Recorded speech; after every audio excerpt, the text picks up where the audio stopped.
Iran పై Israel బాంబుల వర్షం కురిపించింది. ఇరాన్ అణుస్థావరాలపై మిస్సైళ్లతో విరుచుకుపడింది.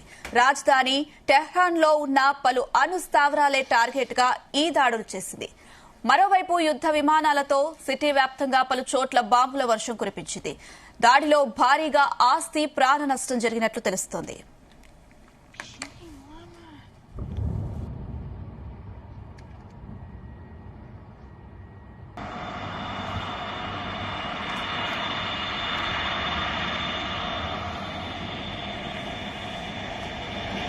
بیاد اینجا رو میزنن کامنش رو چپ بیاد اینجا رو میزنن آقا چیا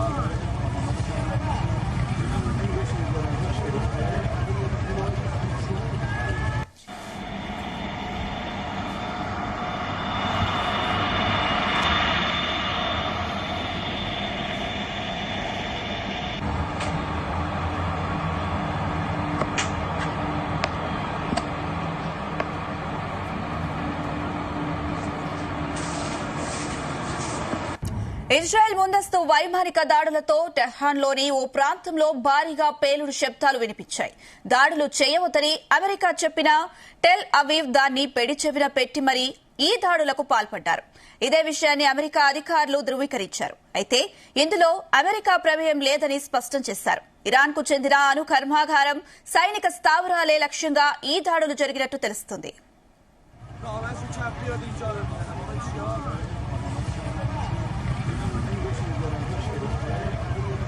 ఈ దాడులకు ఇరాన్ ప్రతిస్పందించే అవకాశం ఉండడంతో దేశవ్యాప్తంగా ఇజ్రాయెల్ అత్యవసర పరిస్థితిని ప్రకటించింది.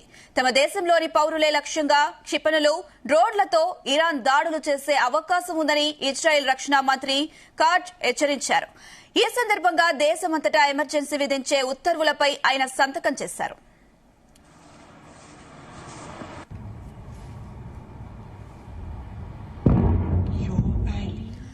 ఇరాన్ అణ్వాయుధాల కార్యక్రమంపై చర్చలు విఫలమైతే ఆ దేశంపై దాడి చేస్తామని ట్రంప్ పలుమార్లు బెదిరించారు. మరోవైపు ఇరాన్ కూడా అమెరికా దాడులను ఎదుర్కొనేందుకు సిద్దమవుతున్నట్టు తెలుస్తుంది. తమపై దాడులు జరిగితే ఈ ప్రాంతంలోని అమెరికా స్థావరాలను లక్ష్యంగా చేసుకుని ప్రతీకార దాడులకు దిగుతామని ఇరాన్ రక్షణ మంత్రి అజీజ్ నసీర్ జాహిద్ పేర్కొన్నారు. Iraq, Kuwait, Qatar, Bahrain, Dubai దేశాల్లో అమెరికా సైనిక స్థావరాలు ఇదిలా ఉండగా వచ్చే ఆదివారం ఇరాన్, అమెరికా మధ్య 6వ దఫా చర్చలు జరుగుతాయని ఓమన్ విదేశాంగ మంత్రి చెప్పారు. కాగా తమ అణు కార్యక్రమాన్ని ఆపే ప్రసక్తే లేదని, ఒప్పందం కుదిరినా కుదరకపోయినా అది కొనసాగుతుందని చర్చలు జరుపుతున్న ఇరాన్ ప్రతినిధులు స్పష్టం చేస్తున్నారు.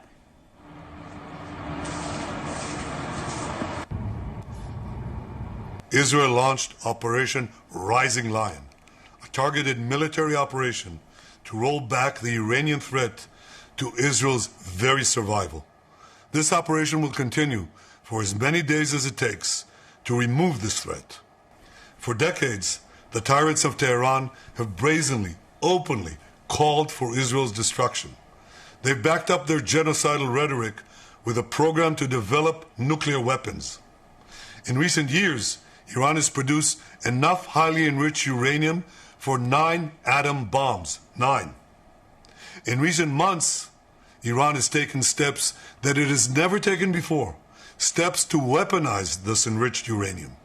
And if not stopped, Iran could produce a nuclear weapon in a very short time. It could be a year, it could be within a few months, less than a year. This is a clear and present danger to Israel's very survival. Iran పై Israel బాంబుల వర్షం కురిపిస్తుంది. Iran అణు స్థావరాలపై మిస్సైళ్లతో విరుచుకుపడుతుంది. ఇదే అంశం సంబంధించి మరిన్ని updates chief news coordinator Radhakrishna అందిస్తారు. Radhakrishna, good morning Anusha.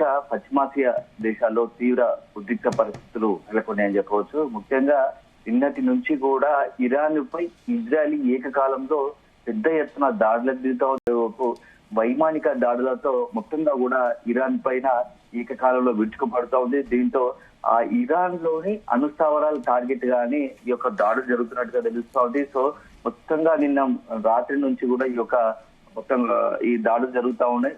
మొత్తం ఇరాన్ సంబంధించి సిటీ పైన యుద్ధ విమానాలతో ఆయా మొత్తం నగర వ్యాప్తంగా కూడా, సిటీ వ్యాప్తంగా కూడా ఏకకాలంలో ఈ దాడులకు పాల్పడుతోంది. సో ఈ దాడుల్లో ఇప్పటి వరకు ఎంతమంది చనిపోయారు, ఎంత ఆస్తి నష్టం జరిగిందని ఇప్పటికే అక్కడ ఉన్నటువంటి మొత్తం కూడా ఇరాన్ కి సంబంధించినటువంటి అధికార బృందం మొత్తం కూడా అంచనా వేస్తా ఉంది. సో దానికి సంబంధించి అది అఫీషియల్ గానే మరి కాస్త ప్రకటన చేసే అవకాశాలు కనబడతా ఉన్నాయి. సో ఇజ్రాయెల్ ముందస్తు సంబంధించి వైమానిక దాడిలో టెహ్రాన్ ప్రాంతంలో ఇక భారీగా ఒక్కసారి కాలంలో ఈ దాడులు దిగుతుంది. దీంతో అక్కడ పెద్ద ఎత్తున శబ్దాలు వినిపించాయి. మొత్తంగా కూడా ఆ ఇరాన్ లో ఇప్పుడు ప్రస్తుతము ఎక్కడ చూసినా ఆ ఇరాన్ సిటీ మెయిన్ ప్రధాన నగరాల్లో కూడా మొత్తంగా కూడా ఈ క్షిపణుల దాడులతో ధ్వంసమైనటువంటి మొత్తం కూడా భవనాలు కావచ్చు, అదేవిధంగా క్షతగాతులు కావచ్చు ఉన్నారు. సో వాళ్ళందరికీ స్థానిక ఆసుపత్రిలోనే చికిత్స అందిస్తున్నట్టుగా తెలుస్తోంది. సో మొత్తంగా ఇప్పుడు ఉన్నటువంటి పరిస్థితుల్లో ఇరాన్ పై దాడి నేపథ్యంలో ఇజ్రాయెల్ ఇరాన్ పై దాడి చేసిన నేపథ్యంలో ఇరాన్ నుంచి కూడా కౌంటర్ అటాక్ ఉండబోతున్నట్టుగా తెలుస్తోంది. సో అది ఎలా ఉండబోతా ఉంది అనేది మాత్రం ఇప్పుడు చాలా ఏంటంటే ఆందోళన పరిస్తా ఉంది. ఇప్పటికే మొత్తంగా కూడా ఈ న్యూక్లియర్ అణు స్థావరాల టార్గెట్ కానీ దాడులు జరిగిన నేపథ్యంలో వాటిని అన్నిటి ధ్వంసం చేయాలని టార్గెట్ కానీ ఇజ్రాయెల్ ఈ దాడులకు పాల్పడ్డట్టుగా తెలుస్తోంది. సో ఈ నేపథ్యంలో మరి ఇరాన్ ఏం చేయబోతా ఉంది? ఇరాన్ పై ఇప్పటికే ఇరాన్ కూడా అమెరికా ఇప్పటికే పలు సందర్భాల్లో హెచ్చరికలు జారీ చేస్తా ఉంది. నువ్వు న్యూక్లియర్ సంబంధించి మొత్తంగా అణుకు సంబంధించి న్యూక్లియర్ సంబంధించి అటాక్ చేయొద్దు, చేయాలనుకుంటే తీవ్ర పరిణామాలు ఉంటాయి, అలాంటి వాటి కార్యక్రమాలకు పూర్తి స్థాయిలో దూరంగా ఉంటే మేలు, లేదంటే మీపై దాడులకు తెగబడతామని చెప్పేసి కూడా ఇప్పటికే అమెరికా హెచ్చరించింది. సో ఒకవైపు అమెరికా ఇప్పుడు ఈ ఇజ్రాయెల్ ఈ రెండు నేపథ్యంలో ఇరాన్ ఏం చేయబోతుంది అనేది ఇప్పుడు సర్వత్రా టెన్షన్ నెలకొంది. ఎందుకంటే తిరిగి ఇరాన్ ఎలాంటి కౌంటర్ అటాక్ చేయబోతా ఉంది అనేది తెలుస్తా ఉంది. మొత్తంగా ఈ దాడుల నేపథ్యంలో పశ్చిమాసియాలో ఒక రకమైన ఉద్రిక్త పరిస్థితులు ఉన్నాయి. ఇటీవల కాలంలో ఎక్కడ చూసినా ఈ యుద్ధ పరిస్థితులు అంటే మరొక మూడో ప్రపంచ యుద్ధానికి తెరదీసేలా కనబడతా ఉందని చెప్పవచ్చు. ఈ మధ్య మొత్తం ప్రపంచ వ్యాప్తంగా కూడా పలు దేశాల మధ్య అంటే ఈ రెండు వైరుధ్య దేశాల మధ్య దాడులకు కామన్ గా మారిపోయింది. మొన్నటిదాకా రష్యా ఉక్రెయిన్ చూసాము.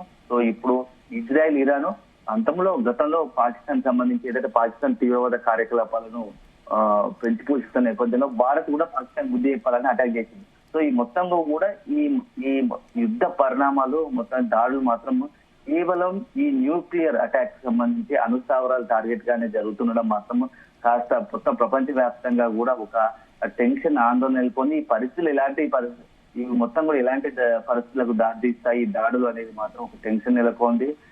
ఇప్పటికే ఈ దాడులకు సంబంధించి ఇరాన్ కూడా దేశవ్యాప్తంగా హై అలర్ట్ ప్రకటించింది, ఎమర్జెన్సీని ప్రకటించింది.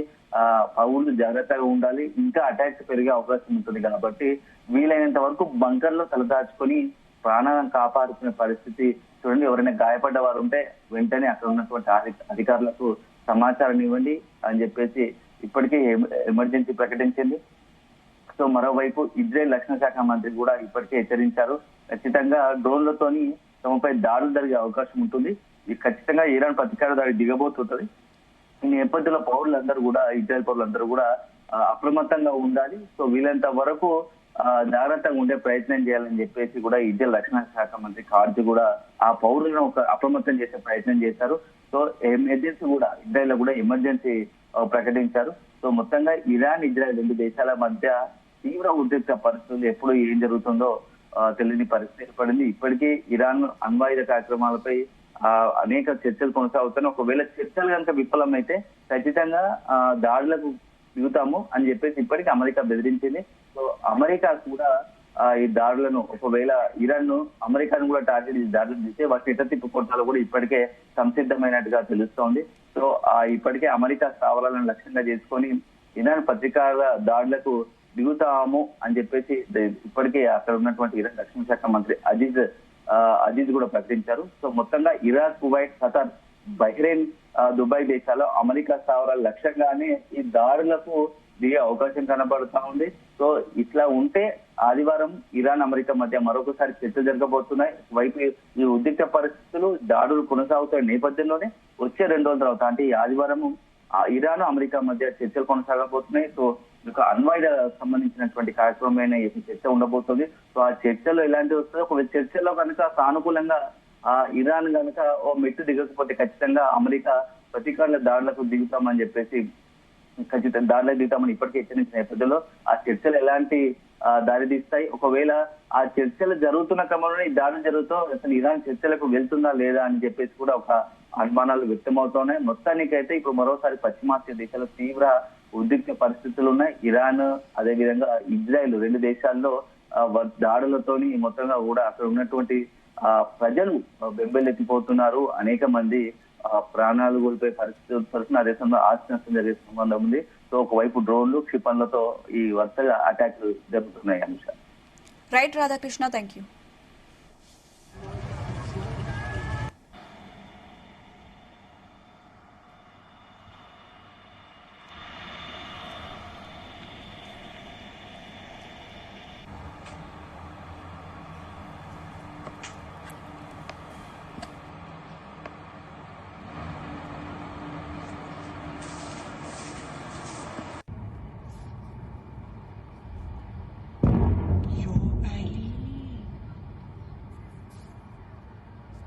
She ain't mama.